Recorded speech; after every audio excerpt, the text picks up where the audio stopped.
As we've heard, the Palestinian Authority leadership has rejected the deal of the century outright and are urging their people to fight it. Israelis, on the other hand, have had a mixed reaction. But how should Christians respond, and how should they pray? I spoke with International Christian Embassy Jerusalem Vice President and Senior Spokesman David Parsons about the plan. Parsons has followed Israeli-Palestinian negotiations for nearly 30 years. All right, David, after several years, finally the deal of the century is out now. What's your first reaction?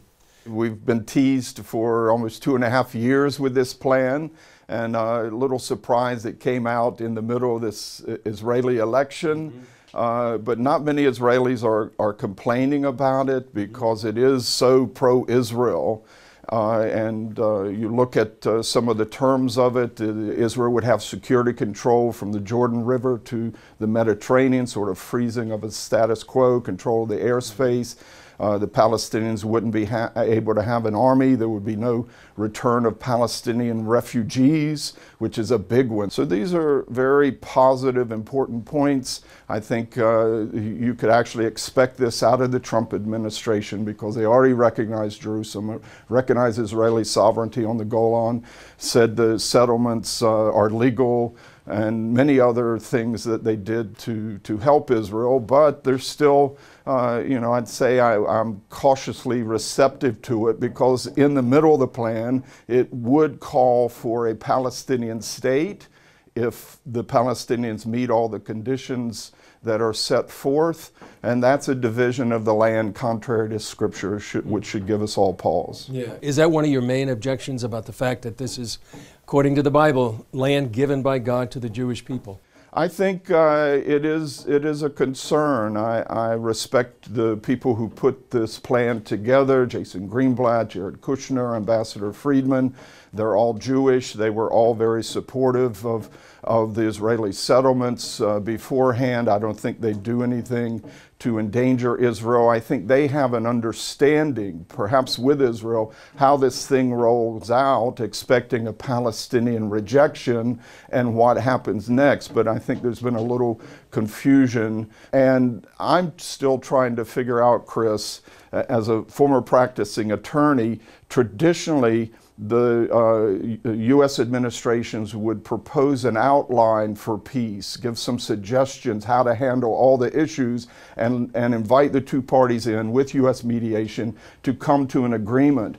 But this seems to be like what we call in the law an adhesion contract, take it or leave it. It's already set and you have to accept it from the start, and some things that have been said already sort of present it like that. And I think they anticipated a Palestinian rejection. And the question is, what is the understanding between the U.S. and Israel if Israel annexes 30% of the West Bank, Judea, Samaria, like the plan calls for, at the start, the Palestinians reject it, and where do we go next? Yeah. That is my next question. Where do you think we do go next? Well, I think Abbas, he hasn't wanted to pick up the phone to talk to Trump all these years.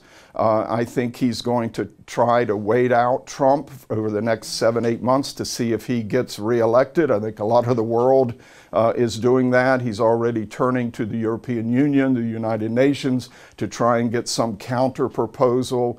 And I don't think that'll be very effective. But I think the plan itself, because if it's already a set deal that there's not much to change, it sets up the U.S. as a sort of judge of the Palestinians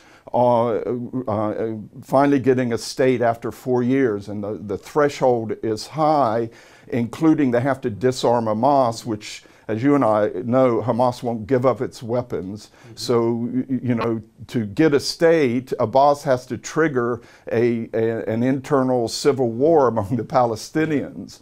And so I don't think the Palestinians are going to accept it. They're going to try and outlast Trump, see if he doesn't get reelected. But if he does, I think there's some understanding that's not out there about how to proceed in this, the plan itself and the provisions for a Palestinian state. The U.S. will try and say, well, that's passed now, the Palestinians rejected it, we need to move on from here. Yeah. Finally, David, how can people be praying about this?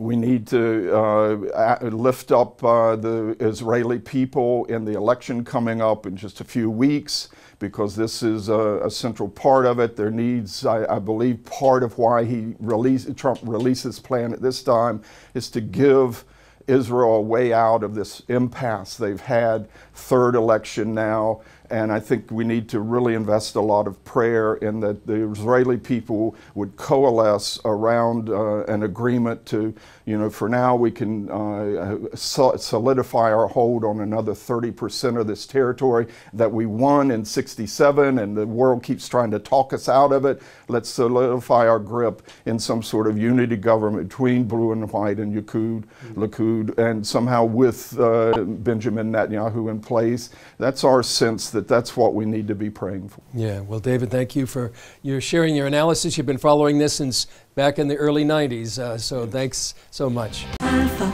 Omega.